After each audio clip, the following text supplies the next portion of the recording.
This YouTube channel does not promote any violent, harmful, or illegal activities. All content provided by this channel is meant for an educational purpose only. রাজ্যপাল পদ তুলে দেওয়া নিয়ে আমরা বহুবার সওয়াল করেছি। এই পদটার কি গুরুত্ব আছে, কি দরকার আছে, এর কোনো জবাব কোনো জায়গা থেকে পাওয়া যায় না। কিন্তু এই রাজ্যপাল পোষা মানে সাদা হাতি পোষা খরচ, ব্যাপক খরচ হয়, তার পেছনে কোটি কোটি টাকা খরচ হয়, কিন্তু তার ভূমিকা বহু ক্ষেত্রেই সদর্থক হয় না। আমরা দেখেছি জগদীপ ধনখড়ের সময় থেকে যে রাজ্যপাল মানে আদতে যে বিরোধী দলনেতা, এটা কিন্তু জগদীপ ধনখড় একটা কি বলবো, এমন একটা সেট করে গেছেন যে যাতে মনে হয় যে জগদীপ ধনখড় হচ্ছেন গিয়ে বিরোধী দলনেতা এবং তিনি লড়াই করছেন রাজ্য সরকারের সাথে, অথচ রাজ্য সরকারটা তাঁরই। সিবি আনন্দ বোস যখন এলেন তখন আমরা ভাবলাম তিনি বাংলা শিখতে চাইছেন। আনন্দ বোস অর্থাৎ তিনি নিজের নামের সাথে নেতাজি সুভাষের পদবি রেখেছেন, মাথায় নেতাজির মতন টুপি পরেন, ভাবলাম বুঝি বাংলার প্রতি তিনি শ্রদ্ধাশীল। কিন্তু তিনিও কম যান না, তিনিও কিন্তু প্যারালাল একখানা সরকার চালানোর চেষ্টা করছেন। যখন একটা নির্বাচিত সরকারকে বাইপাস করে কেউ প্যারালাল সংগঠন চালানোর চেষ্টা করে বা প্যারালাল সরকার চালানোর চেষ্টা করে এবং সব কিছুতে যদি রাজ্যপাল নাক গলাতে শুরু করে, তখন রাজ্যের কাজকর্ম ব্যাহত হয়, উন্নয়ন ব্যাহত হয়, রাজ্যের মানুষের অসুবিধা হয়। আজকে আমরা কিন্তু এই নিয়ে আলোচনা করব। তবে একটা কথা বলে রাখি, রাজ্যপালের পদ বোধহয় চলে যেতে বসেছে। সিবি আনন্দ বোস বোধহয় তিনি আর আনন্দ ফুর্তি করতে পারবেন না। এটা নিয়েই হবে আজকের এক্স ফ্যাক্টর।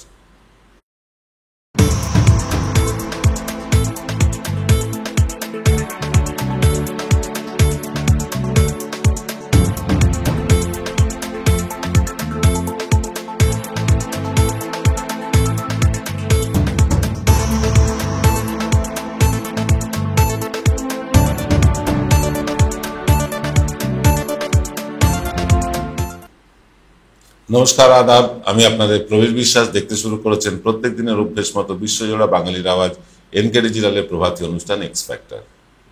সিবি আনন্দ বোস সম্বন্ধে একটা অদ্ভুত ব্যাপার কিন্তু ঘটে গেল পশ্চিমবাংলায়। এই প্রথম দুই যুযুধান মমতা বন্দ্যোপাধ্যায় এবং শুভেন্দু অধিকারী ঐক্যমত্যে পৌঁছলেন। হ্যাঁ, একই মত পোষণ করছেন, তারা দুজনেই চাইছেন সিবি আনন্দ বোসের অপসারণ হোক। বিভিন্ন কারণ আছে, বিভিন্ন কারণ আছে। সাম্প্রতিক কারণটা দেখুন, যারা জনপ্রতিনিধি নির্বাচিত হয়ে এসেছেন তারা বলছেন যে আমরা রাজভবনে শপথ নিতে চাই এবং এটাই দস্তুর। এই যে যারা এমপি হয়ে গিয়েছেন দিল্লিতে, তারা কি রাষ্ট্রপতি ভবনে গিয়ে শপথ নিয়েছেন? না, কিন্তু রাজভবনে শপথ দেওয়াতে চান আমাদের সিবি আনন্দ বোস। আর যারা নির্বাচিত হয়েছেন তারা বলছেন না, আমরা বিধানসভাতেই শপথ নিতে চাই। এ নিয়ে একখানা দ্বৈরথ সৃষ্টি হয়েছে, একটা ইগো লড়াই হয়েছে। এরকম বহু বিল আছে যেখানে রাজ্যপাল সই করছেন না বলে সেই বিল ঝুলে আছে, যেমন হাওড়া বালির নির্বাচন। এরকম বহু বিল ঝুলে আছে এই রাজ্যপালের ইচ্ছে অনিচ্ছের উপরে। রাজ্যপাল কোনো নির্বাচিত জনপ্রতিনিধি নন, তিনি রাষ্ট্রপতি নিয়োজিত একজন চাকর মাত্র, তিনি একজন আমলা মাত্র, রাষ্ট্রপতির নিয়োগ করা, তিনি আর কিছু নন। কিন্তু তাদের হাবভাব দেখে মনে হয় যে তারা বোধহয় সর্বে সর্বা হয়ে গিয়েছেন, গণদেবতার ভোটে জিতে এসে যা খুশি তাই করতে পারেন।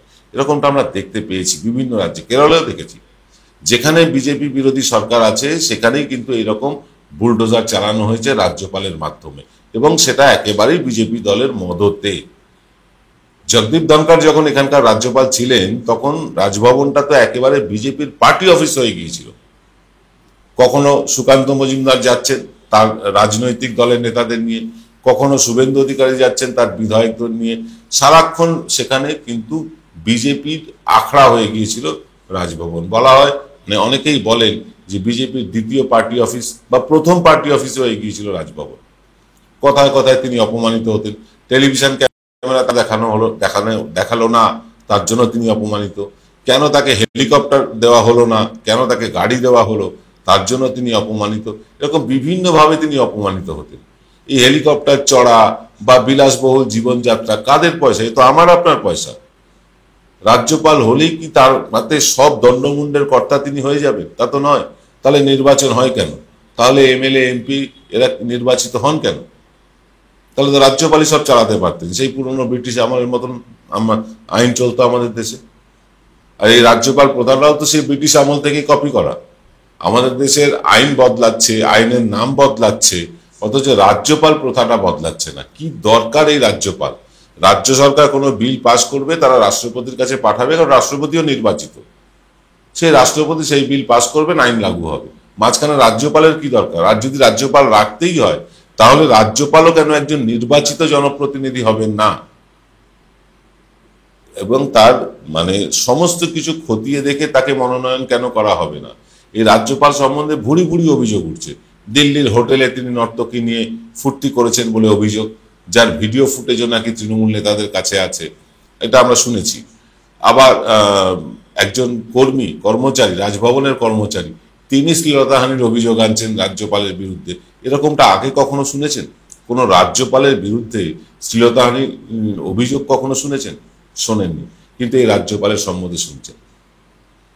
তিনি চোপড়ায় যাওয়ার কথা ছিল তার, নির্যাতিতার কাছে না গিয়ে শিলিগুড়ি থেকে আবার দিল্লি ফিরে গেলেন। শুভেন্দু অধিকারীও চাইছেন না এই রাজ্যপাল থাকুক, কারণ শুভেন্দু অধিকারী যেভাবে জগদীপ ধনখড়কে পেয়েছিলেন ততটা পাচ্ছেন না, কারণ এই রাজ্যপাল অধিকাংশ সময় দিল্লি কাটাচ্ছেন। আবার মমতা বন্দ্যোপাধ্যায়ও চাইছে না এই রাজ্যের রাজ্যপাল হয়ে থাকুক, কারণ তিনি রাজ্যের সাথে সহযোগিতা করছেন না। এই সব কিছু নিয়ে আমরা ফিরব ছোট্ট একটা বিরতির পর।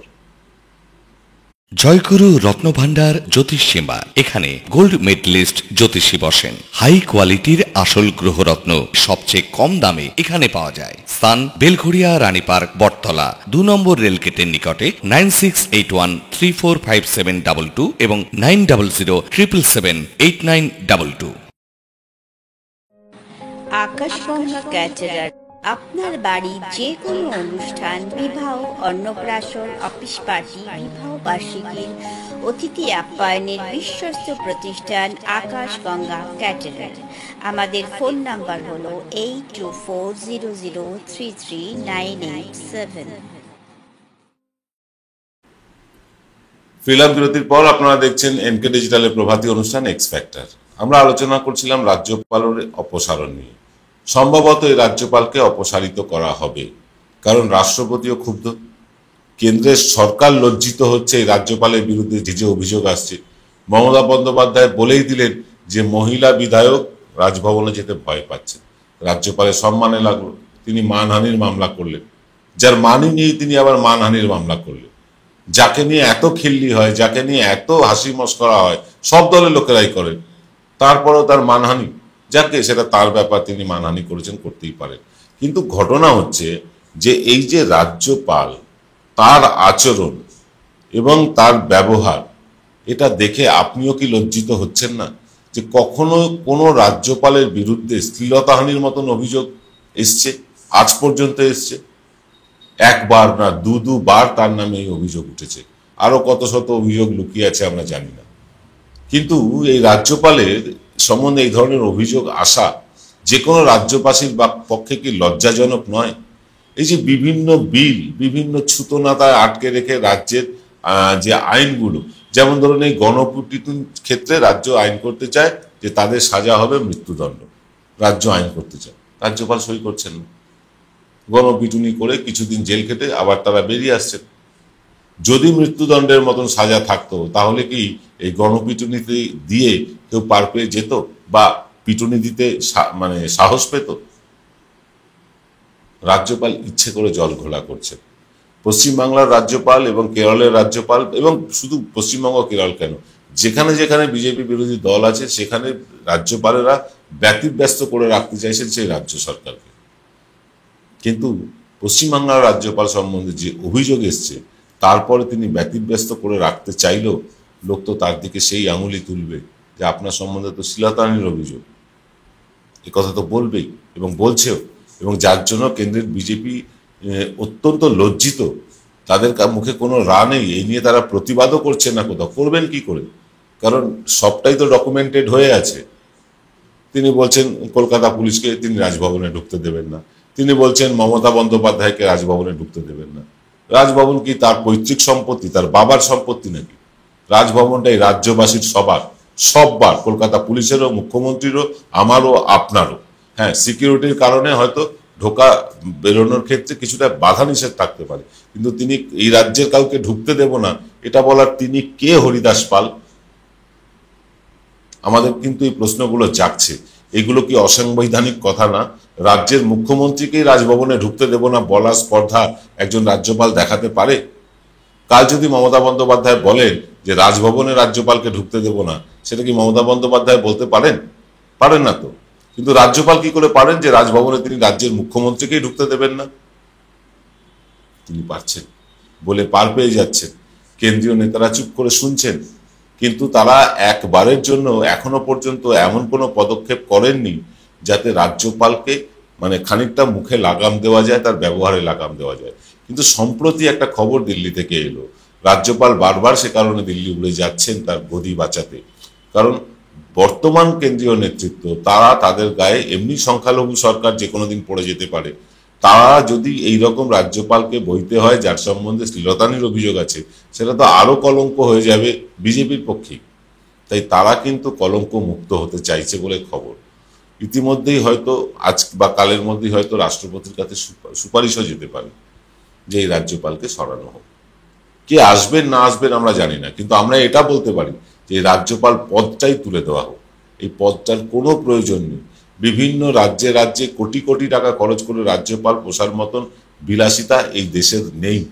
এই দেশের অর্থনৈতিক অবস্থা সেরকম নেই। এদেশের মানুষ আজও একবেলা খেতে গেলে আরেক বেলার কথা চিন্তা করে, অধিকাংশ মানুষ। সেখানে রাজ্যপালের 5 স্টার হোটেল থেকে খাবার আনা, তার 5 স্টার জীবনযাত্রা, প্লেনের বিজনেস ক্লাসে তার যাওয়া আসা, এগুলো তো বন্ধ হওয়া দরকার। শুধু তার না, তার সব পারিষদ আত্মীয় স্বজন সব। এইসব ভাবে কতদিন চলতে পারে আমাদের ট্যাক্সের টাকায়? কমেন্ট করে জানান আপনি। আজ এই পর্যন্ত, দেখা হবে বিকেল 5টায় একদম স্পেশাল এপিসোড নিয়ে। মোদি বনাম রাহুল, রাহুল বনাম মোদি লড়াই কিন্তু জমে উঠেছে সংসদে, কিন্তু আসল লড়াইটা কিন্তু অন্য জায়গায় হচ্ছে। সেটাই বলবো আজ বিকেল 5টায়। নমস্কার।